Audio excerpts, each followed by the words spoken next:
Political podimas பார்வையாளர்களுக்கு அன்பும் நன்றிகளும். இது வாக்குச்சாவடி 360 டிகிரி.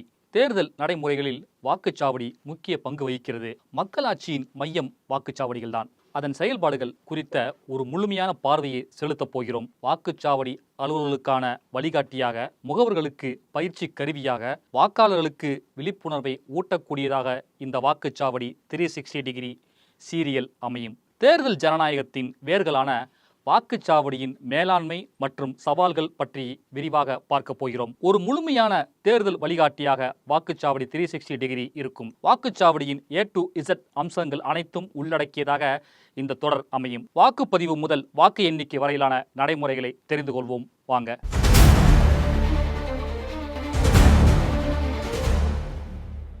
இந்த வாக்குச்சாவடி 360 டிகிரியின் முதல் அத்தியாயம் தேர்தல் ஆணையத்தின் ஆளுமைதான். 2 மாதங்களாக நடக்கும் தேர்தல் திருவிழாவில் உச்சமாக இருப்பது வாக்குப்பதிவுதான். அந்த வாக்குப்பதிவு முடிவடையும் நேரத்திற்கு முந்தைய 48 மணி நேரத்தின் இறுதியில் பிரச்சார நடைமுறைகளை கட்சிகளும் வேட்பாளர்களும் கட்டாயம் நிறுத்திவிட வேண்டும். பிரச்சாரம் முடிந்த நேரம் தொடங்கி வாக்குப்பதிவு முடியும் நேரம் வரையிலான போலிங் பூத் ஃபங்க்ஷனரிங் மெக்கானிசம் என்ற வாக்குச்சாவடி இயங்கும் முறைதான் தேர்தலின் முக்கியமான பகுதி. ஜனநாயகத்தின் உயிர் நாடியான தேர்தல்கள் சொல்லப்பட்டாலும் அந்த உயிரின் இதயப்பகுதி வாக்குச்சாவடிகள் தான். அந்த வாக்குச்சாவடிகளில் பணியாற்றப் போகும் வாக்குச்சாவடி அலுவலர்கள் அரசியல் கட்சிகள் மற்றும் வேட்பாளர்களின் முகவர்கள் மட்டுமல்ல, புதிய அரசை நிர்மாணிக்கப் போகிற திசையை காட்டப்போகும் வாக்காளர்களும் வாக்குச்சாவடியின் செயல்பாட்டை கட்டாயம் தெரிந்து கொள்ள வேண்டும். வாக்குச்சாவடிக்குள் நடக்கும் நிகழ்வுகள், நடைமுறைகள், வாக்குச்சாவடி அலுவலர்களின் பணிகள், முகவர்களின் வேலை ஆகியவற்றை விரிவாக தெரிந்து கொள்வோம். ஜனநாயகத்தின் ஆணிவேர் தேர்தல். அந்த தேர்தல் பணியை மேற்கொள்வது புனிதமான கடமை. வாக்குச்சாவடியில்தான் ஜனநாயகம் நிறைவேற்றப்படுகிறது. வாக்குச்சாவடி அலுவலர்களும் முகவர்களும் தங்கள் கடமையை நடுநிலையோடும் சிறப்புடனும் செய்வது மிக அவசியம். வன்கண் குடிகாத்தல் கற்றறிதல் ஆள்வினையோடு ஐந்துடன் மாண்டது அமைச்சு என்ற திருக்குறள் அஞ்சாமையையும் குடிப்பிறப்பும் காக்கும் திறனும் கற்றறிந்த அறிவும் முயற்சியும் ஆகிய 5ம் திருந்த பெற்றவன்தான் அமைச்சன் என்கிறது.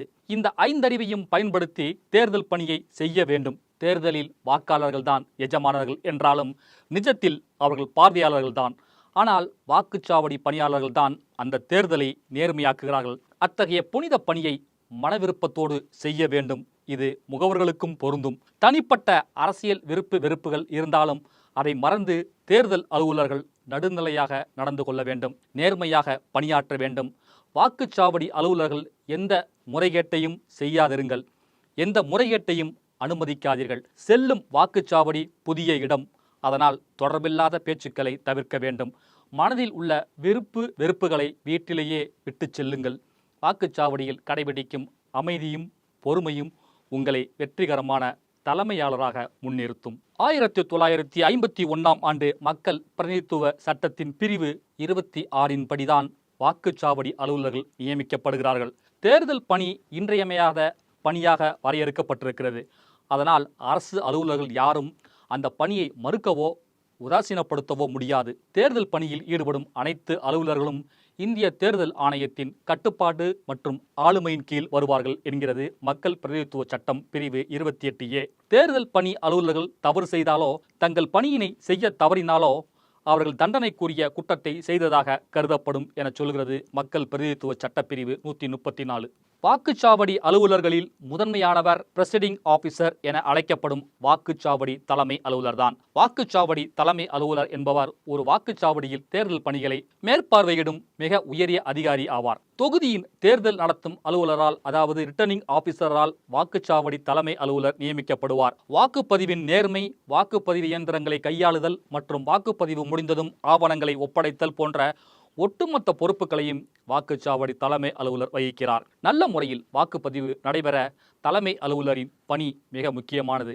வாக்குச்சாவடியில் நடக்கும் அனைத்து நடவடிக்கைகளையும் கட்டுப்படுத்த சட்டப்படி முழுமையான அதிகாரம் வாக்குச்சாவடி தலைமை அலுவலருக்கே அளிக்கப்பட்டிருக்கிறது. வாக்குச்சாவடியை அமைத்தல், வாக்குப்பதிவை முறையாக தொடங்குதல் மற்றும் முடித்தல், வரிசையை ஒழுங்குபடுத்துதல், வாக்காளர் அடையாளத்தை சரிபார்த்தல், படிவங்களை பூர்த்தி செய்தல், வாக்குப்பதிவு நாட்குறிப்பு பராமரித்தல், வாக்குப்பதிவு முடிந்ததும் வாக்குப்பதிவு இயந்திரங்களை சீலிடுதல், மற்றும் சம்பந்தப்பட்ட அதிகாரியிடம் ஒப்படைத்தல், தனக்கு கீழே பணியாற்றும் பிற வாக்குச்சாவடி அலுவலர்களுக்கு வழிகாட்டுதல் போன்ற பணிகளை வாக்குச்சாவடி தலைமை அலுவலர் மேற்கொள்வார். மாவட்ட தேர்தல் அலுவலர் மூலம் வாக்குச்சாவடி அலுவலர்களுக்கு பயிற்சி அளிக்கப்பட்டு சுழற்சி முறையில் பணி ஒதுக்கீடு செய்யப்படும். இவர்கள் தேர்தல் ஆணையத்தின் வழிகாட்டுதலின்படி வாக்குச்சாவடியில் நடைபெறும் அனைத்து நடவடிக்கைகளுக்கும் பொறுப்பாவார்கள். வாக்குச்சாவடியில் நியாயமான மற்றும் சுதந்திரமான தேர்தல் நடைபெறுவதற்கு தலைமை அலுவலர் மற்றும் பிற வாக்குச்சாவடி அலுவலர்களின் பொறுப்பாகும். தேர்தல் தொடர்பான அனைத்து விதிகள், வழிமுறைகள் மற்றும் தேர்தல் ஆணையத்தின் வழிகாட்டுதல்களை வாக்குச்சாவடி அலுவலர்கள் நன்கு அறிந்திருக்க வேண்டும்.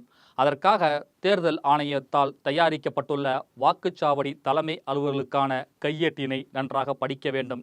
அதோடு அவ்வப்போது பிறப்பிக்கப்படும் உத்தரவுகளையும் அறிந்திருக்க வேண்டும். வாக்குச்சாவடி 360 டிகிரி அடுத்த அத்தியாயத்தை அடுத்த வீடியோவில் பார்க்கலாம். இந்த வீடியோ பற்றி மறக்காமல் உங்கள் கருத்துக்களை கமெண்ட்டில் சொல்லுங்கள். மறக்காமல் பொலிட்டிக்கல் பொடிமா சேனலை ஃபாலோ பண்ணிக்கங்க.